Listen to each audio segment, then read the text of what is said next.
When police pulled over a van, they discovered a girl lying in the back. She was the only victim from a string of recent disappearances who had actually been found alive. But the medical examiner immediately realized this was a trap set by the real killer, just like what happened years ago when an innocent bus driver had been wrongly accused. Without wasting time, the examiner fled in his car. He later contacted an old police chief to call in a female officer. When the examiner played surveillance footage of the real bus driver killer, the officer broke down. Her own daughter was missing. Fortunately, the examiner had tracked the driver's GPS data and noticed he had spent a long time in a wooded area before the abduction. He suspected the officer's daughter might be there. Sure enough, when the officer and her ex-husband arrived at the site, they discovered a hidden basement, and inside was her daughter, alive but captive. Meanwhile, the examiner went to see the psychologist who had first provided him with clues, claiming he needed his help. But as soon as they got in the car, the examiner locked the doors and told the doctor he was the real killer behind a string of murders 10 years ago. The doctor was stunned, not understanding what he meant. The examiner explained,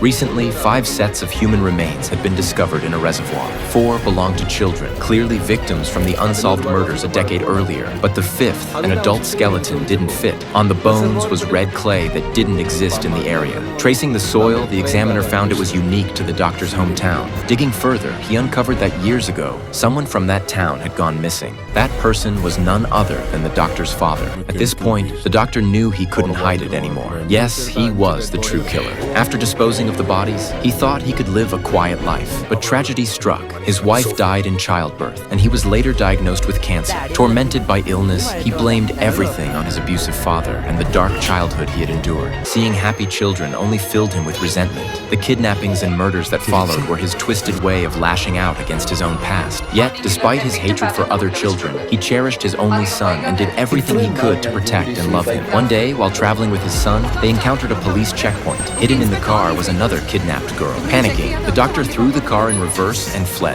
Later, he secretly ditched the girl inside a school bus, never realizing his nervous behavior had been noticed by his son. When the boy later saw the news about the bus driver's arrest, he finally understood the terrible truth. His father was the killer.